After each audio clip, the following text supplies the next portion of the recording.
আর মোবাইলটা যে আমাদের কি করে দিল ভাই, মানে পুরো কমন সেন্স, হিউম্যান বিহেভিয়ার সব নষ্ট করে ফেলছে। বসে আছেন চুপচাপ, এক মানে এমন হয় ফোনটা বের করছে, এমন অস্ত্র বের করছে, ফোন বের করে খাটাস করে মুখের সামনে ফোন। অনুমতিরও প্রয়োজন নাই যে ভাই একটা ছবি কি নিব, পারমিশনেরও দরকার নেই। মানে ম্যানার্স কমন সেন্স নষ্ট করে ফেলছে। আগে মুসলিমদের সাথে দুইটা জিনিস থাকতো, যখন মুসলিমরা সারা বিশ্বকে নেতৃত্ব দিয়েছে তখন ডান দিকে একটা বড় তরোয়াল থাকতো আর বাম দিকে একটা ছোট খঞ্জর থাকতো, জানেন? এই মোগল আমলেও দেখবেন, নবাব সিরাজউদ্দৌলাদের আমলেও দেখবেন, ডান পাশে একটা বড় সোর্ড থাকতো আর বাম পাশে থাকতো একটা ছোট খঞ্জর। ওই দুইটা জায়গায় এখন স্থান নিয়েছে, ডান পকেটে একটা বড় স্মার্টফোন আর বাম পকেটে ছোট একটা আবার কথা বলা ফোন। মানসিকভাবে আমরা সুস্থ নই এখন। আল্লাহ পাক আমাদেরকে বোঝার তৌফিক দেখ। কথাগুলো আঘাত করার জন্য বলছি না, আমি কথাগুলো বলছি এই কারণে যে আমাদের এই যুব সমাজকে নিয়ে আমাদের অনেক আশা। যুবকরা ইসলাম শিখবে, এলেম শিখবে, আমল করবে, ইনশাআল্লাহ আগামী দিনে এই জাতিকে নেতৃত্ব দিবে। এই সময় থেকে যদি ওদেরকে ট্রেন্ড আপ করা না যায়, তাদের ম্যানার্স, বিহেভিয়ার, হিউম্যান বিহেভিয়ারগুলো ডেভেলপ করা না যায়, তাহলে আগামী দিনে কি এরা জাতিকে নেতৃত্ব দিতে পারবে? একটা হাদিস খালি বলি, মান তারাকা সালাতান মুতাআম্মিদান ফাকাদ কাফারা, মান তারাকা সালাতান মুতাআম্মিদান ফাকাদ কাফারা। আবার শুনেন, قال رسول الله صلى الله عليه وسلم من ترك صلاة متعمدا فقد كفر।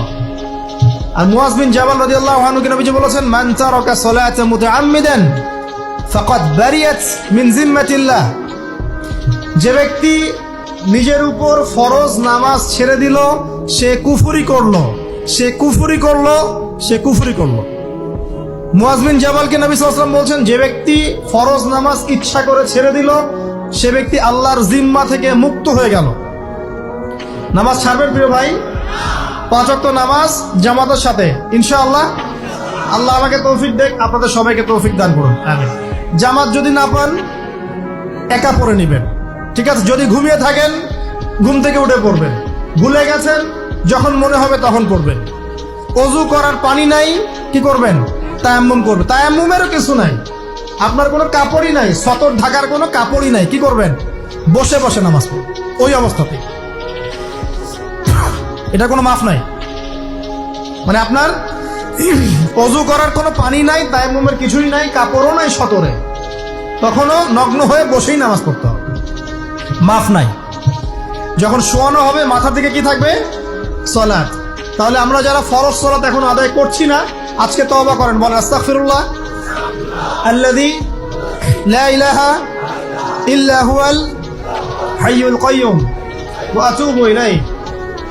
হে আল্লাহ, আমরা তওবা করছি, সারা জীবনে যত নামাজ পড়ি নাই, এই সমস্ত নামাজ না পড়ার পাপ থেকে তোমার কাছে তওবা করছি। ঠিক আছে?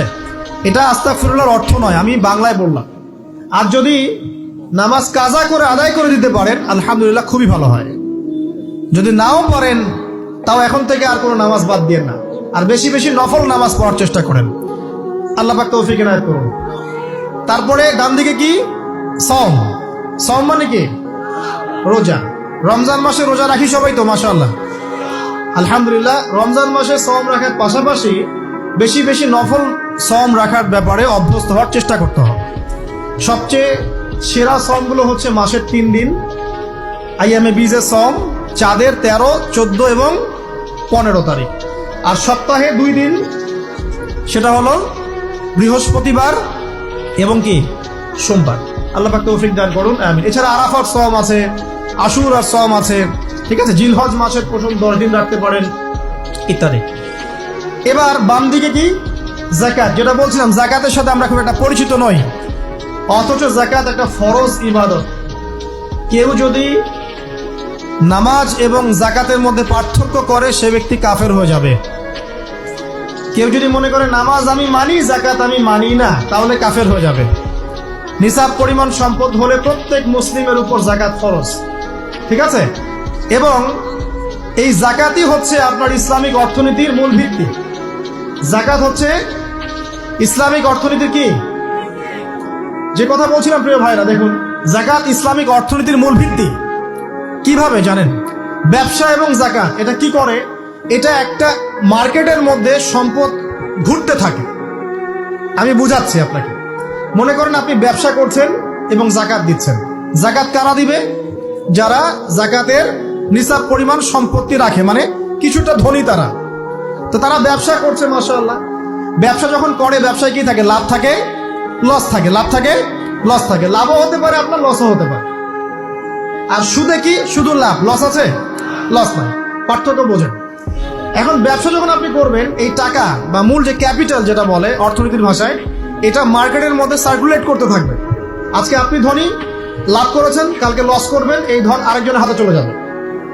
সে আবার ব্যবসা করছে, সে লাভ করলে সম্পদ তার হাতে থাকলো, লস করলে আরেকজনের হাতে।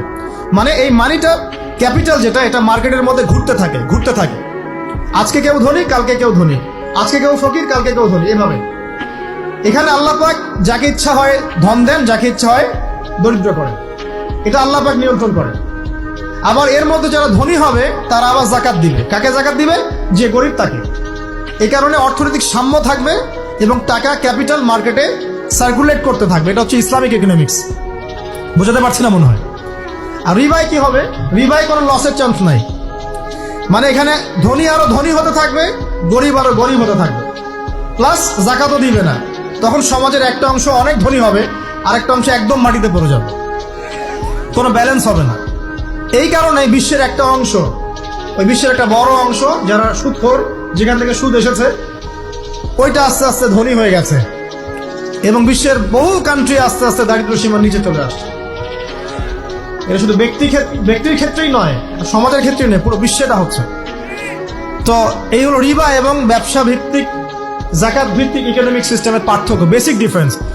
রিবার মধ্যে আল্লাহ পাক তার হাত উঠিয়ে নেন, আল্লাহ পাক সেখানে আর ইন্টারফেয়ার করেন না। ঠিক আছে, সুদ খাচ্ছ, তুমি তোমার মতো চলো। আর ব্যবসা ভিত্তিক ইকোনমিক্স চললে আল্লাহ পাক সেখানে কাউকে ধন দিবেন, কারো কাছ থেকে নিবেন। আপনার ধন নিয়ে আমাকে দিবেন, আমার ধন নিয়ে আপনাকে দিবেন।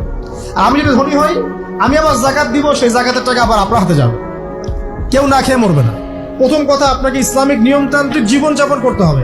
তার আগে খালেস তওবা করে ফিরে আসেন। তওবা করে ফিরে আসেন, আল্লাহ চাইলে সেই মহাপাপও মাফ করতে পারেন। ঠিক আছে? ইসলামিক নিয়মতান্ত্রিক জীবনযাপন করেন, নামাজ কালাম ঠিকঠাক মতো পড়েন, কোরআন তেলাওয়াত করেন, আল্লাহর জিকিরকে বাড়ায় দেন, আল্লাহর কাছে বেশি বেশি দোয়া করেন, চোখের পানি ছেড়ে দেন, পরকালের ফিকির করেন, কবরের ফিকির করেন। ইনশাআল্লাহ এই সমকামিতা বলেন, জেনা বলেন, পরকিয়া বলেন, হারাম গান বাজনা বলেন, এগুলো আপনার মন থেকে উঠে যাবে ইনশাআল্লাহ। আপনার মন এগুলোতে সায় দিবে না ইনশাআল্লাহ আযজা ওয়া জাল।